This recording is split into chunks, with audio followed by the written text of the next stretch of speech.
Assalamualaikum warahmatullahi wabarakatuh. Selamat berjumpa dengan kami Dialog Kupas Tuntas Jember Baru, Jember Bersatu.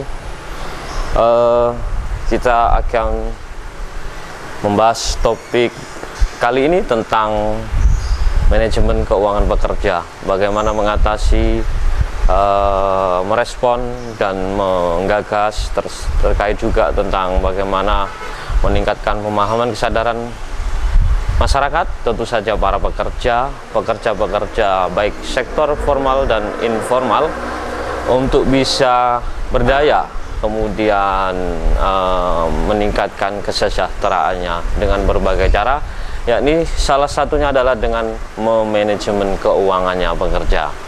Kita kehadiran tamu yang cukup spesial, yakni Kepala BPJS Ketenagakerjaan Kabupaten Jember. Kita akan sapa beliaunya. Kepala BPJS Ketenagakerjaan di Kabupaten Jember ini telah banyak berkiprah. Kita sudah mengetahui semuanya apa BPJS Ketenagakerjaan itu dan bagaimana hubungannya dengan pekerja. Kita akan sapa beliaunya. Assalamualaikum warahmatullahi wabarakatuh, Ibu. Assalamualaikum warahmatullahi wabarakatuh. Ibu apa Mbak ya? Kita panggil Ibu saja. Ya, Ibu ya. saja. Ibu Cahyaning Indria Sari. Bisa disapa kepada pemirsa. Selamat siang. Selamat siang, selamat sore. Siang. Assalamualaikum warahmatullahi wabarakatuh, pemirsa Jember TV. Jember 1 TV. Jember 1 TV. Iya. Oke, Mbak. Ibu Naning. Sapanya Ibu Naning. Ya. Panggilannya Ibu Naning. Kabarnya baik-baik saja, sehat sudah. Alhamdulillah. Lebih ceria, lebih Ya. ceria karena habis dari luar negeri ya. Habis jalan-jalan ke luar negeri. Habis dari Eropa. Habis dari Eropa. Sempat pula saya lihat ke Jepang. Ya, ke Jepang. Ke Jepang. Dalam rangka apa? Oke, jadi kemarin ke Jepang itu salah satunya kita studi banding tentang salah satu program atau metode perluasan kepesertaan dan collecting iuran untuk jaminan sosial yang ada di Jepang. Dan itu sekarang sudah mulai diuji cobakan di Indonesia dan Jember saat ini sebagai salah satu piloting project-nya. Oh, Jember menjadi kota pilot project. Ya, Jember dan Yogyakarta. Apa dan bagaimana nanti sistem collectingnya dan bagaimana sistemnya kita akan kaji dan kupas lebih dalam. Tapi kita akan membahas dulu, mempertanyakan kepada Ibu Naning. Anda BPJS itu adalah identik dengan asuransi. Ya. Sebelum dijelaskan soal asuransi itu, kita sasarannya tentu saja adalah pekerja formal dan informal. Apa ada bedanya? Pekerja formal dan informal. Iya, bedanya di mana? Bedanya begini. Jadi pekerja formal ini adalah pekerja yang dia punya majikan. Dia punya majikan, jadi orang ini bekerja pada pemberi kerja. Pemberi kerja itu bisa pemerintah, ini TNI, Polri, PNS. Terus kemudian ada pemberi kerja yang dia sektor private, perusahaan swasta, ada BUMN, BUMD. Artinya di situ ada hubungan majikan dengan pekerja. Kalau tenaga kerja sektor informal dia tidak punya majikan. Dia bekerja mandiri, dia bekerja sendiri. Kalau dia bekerja dia dapat penghasilan, kalau enggak berarti dia nggak dapat penghasilan, nggak ada gaji. Pembantu rumah tangga? Masuk informal. Informal. Ya. Kemudian pekerja yang tanpa status? Informal. Tetapi di gudang-gudang? Ya, itu masuk, sebetulnya dia masuk pekerja penerima upah.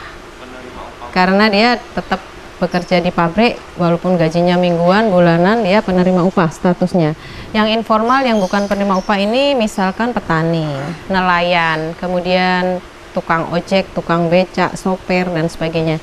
Ini adalah pekerja informal, bukan penerima upah. Terus kewajibannya untuk mengikuti BPJS Ketenagakerjaan apakah Wajib? Semuanya apa hanya formal saja? Oke. Jadi waktu masih kita PT Jam Sostek Persero, yang wajib itu adalah untuk tenaga kerja formal.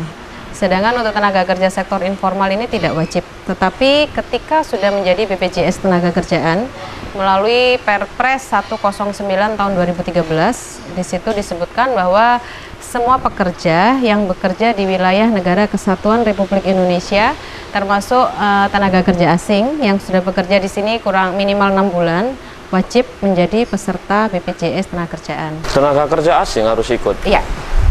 Bagaimana sistemnya? Sistemnya? Oke, jadi kan pekerja asing di sini biasanya dia kerja di perusahaan. Artinya selama dia bekerja di sini juga akan ada resiko kecelakaan kerja dan sebagainya. Jadi karena dia bekerja di sini, dia juga harus mengikuti aturan yang ada di Indonesia. Kewajiban dalam undang-undang adalah tentang perlindungan atau proteksi. Kewajiban negara. Ya. Kewajiban negara melalui BPJS Tenagakerjaan. Ada tanggapan miring, Ibu, terhadap BPJS Tenagakerjaan. Tanggapan miring itu adalah Anda disebut sebagai asuransi. Ya. Asuransi identik dengan collecting uang saja, untung saja. Bagaimana itu bisa terjadi anggapan miring seperti itu? Program kita BPJS Tenagakerjaan ada 4 ya. Jaminan kecelakaan kerja, kematian, hari tua, dan jaminan pensiun. Jadi kalau dikatakan semuanya sistem asuransi tidak benar juga. Karena sebetulnya yang pakai sistem asuransi hanya untuk kecelakaan kerja dan kematian. Sedangkan untuk jaminan hari tua dan pensiun ini adalah tabungan. Dan ini nanti kembali ke pekerja. JHT sama jaminan pensiun. JP ya. JP. JHT dan JP adalah seperti tabungan. Ya, dia sistem tabungan. Ada masalah ketika para pekerja informal dan formal. Ini formal ya? Yang formal, ya. Jadi pekerja yang formal adalah JHT dan JP. Ya, ada tabungannya. Kalau informal? Informal ini mereka punya pilihan. Kita menyesuaikan dengan kemampuan mereka. Jadi kita tidak memaksakan bahwa formal harus mengikuti 4 program. Tidak, karena kita paham untuk tenaga kerja sektor informal biasanya mereka kebanyakan adalah pekerja dengan modal yang kecil. Ya kan, terus penghasilannya juga tidak pasti. Mereka yang sangat krusial dibutuhkan mereka adalah perlindungan ketika terjadi kecelakaan kerja atau kematian, karena di belakang mereka ada keluarga, dan memang seharusnya untuk tulang punggung keluarga ini mereka punya proteksi semacam ini. Ada faktual di masyarakat bahwa untuk bekerja mereka mengincar yang sudah ada jaminan hari tuanya atau pensiun, yakni ya, dengan senangnya, dengan semangatnya ingin jadi pegawai negeri. Kemudian sekarang ketika ditawarkan pada itu BPJS Tenagakerjaan itu 4 memilih program, mereka hanya memilih yang paling penting, paling minim, ya. Kecelakaan kerja, dan kematian. Seharusnya informal ataupun formal pekerja itu 4-4-nya apa dua apa salah satu? Jadi kalau untuk pekerja formal, karena di situ ada perusahaan yang dia juga bertanggung jawab atas kesejahteraan pekerjanya, ini sudah diatur di Perpres 109 tadi, Mas, bahwa untuk perusahaan dengan kategori besar menengah, dia wajib mendaftarkan pekerjanya pada 4 program. Kecelakaan kerja, kematian, hari tua, dan jaminan pensiun. Harus memegang 4 kartu? Ya, enggak, kartunya hanya 2 saja. 2 saja. Jadi yang 3 program 1 kartu, yang jaminan pensiun sendiri. Kemudian untuk perusahaan yang kecil, dia boleh ikut 3 program minimal, kecelakaan kerja, kematian, hari tua. Tapi kalau dia mau ikut yang pensiun juga nggak masalah. Kalau dia perusahaan mikro, dia boleh ikut 2 program, kecelakaan kerja dan kematian. Tetapi yang ada sekarang perusahaan mikro pun yang karyawannya hanya 1, 2, 3, 4, 5, dia juga ikut jaminan pensiun. Karena balik lagi mereka ingin punya kepastian ketika usia pensiun, punya penghasilan tetap seperti PNS.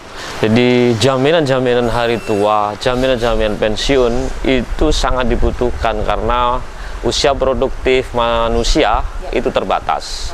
Dan itu kita akan lanjutkan pembahasan kita, Bu Naning, di sesi yang selanjutnya. Kita akan rehat sejenak. Monggo minum. Ini sajian dari Panorama. Terima kasih. Hanya air putih ya.